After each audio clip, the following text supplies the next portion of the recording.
Driver کا بیٹا۔ ایک driver کی نوکری چلی گئی تو ایک شخص نے اسے اپنے بچوں کو اسکول سے لانے لے جانے کے لیے بھاری رقم کے عوض ملازمت پہ رکھ لیا۔ ڈرائیور کی پچھلی نوکری کی جانے کی وجہ اس کا اپنی بیمار بیوی کی تیمارداری کرنا تھا، جو کہ اب خدا کو پیاری ہو چکی تھی۔ ملازمت کے چند روز بعد باپ نے اپنے بچوں سے پوچھا اگر وہ ڈرائیور سے مطمئن تھے۔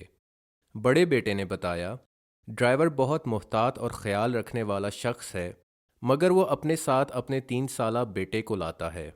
باپ بولا، ٹھیک ہے، ابھی مزید دیکھتے ہیں، شاید کسی وجہ سے ساتھ لاتا ہو۔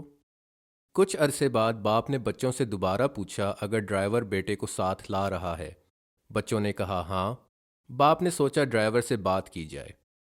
ایک صبح باپ نے ڈرائیور کا بچوں کو خیال رکھنے کے لیے شکریہ کرتے ہوئے پوچھا اگر کوئی اور اسٹوڈنٹ بھی ان کے ساتھ جاتا ہے۔ ڈرائیور چونک کے بولا، کوئی اور اسٹوڈنٹ؟ آپ کا مطلب میرا بیٹا؟ وہ 3 سال کا ہے اور اپنی ماں کے گزرنے کے بعد مجھ سے اور بھی زیادہ مانوس ہو گیا ہے۔ مزید یہ کہ میرا گھر بہت چھوٹا سا ہے، میں وہاں اسے اکیلے نہیں چھوڑ سکتا۔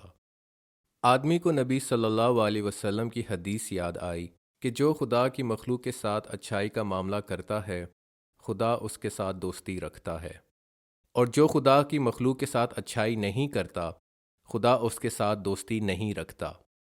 وہ ڈرائیور سے بولا، ہمیں کوئی دقت نہیں، بچوں کو بھی بیٹا بہت پسند ہے، میں صرف اس لیے پوچھ رہا تھا تاکہ اس کے لیے کھلونے لا سکیں، واپسی پہ لیتے جانا۔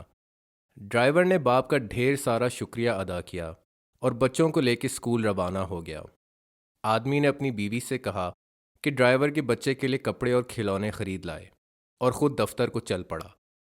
دفتر میں آدمی کے باس نے اسے ترقی کی خوشخبری سنائی۔ اسے ترقی کا کافی دیر سے انتظار تھا۔ اس نے خدا کا خوب شکریہ ادا کیا اور اس طرح اس کی تنخواہ بھی دگنی ہو گئی۔ ومن يتق الله يجعل له مخرجا ويرزقه من حيث لا يحتسب ومن يتوكل على الله فهو حسبه إن الله بالغ أمره قد جعل الله لكل شيء قدرا۔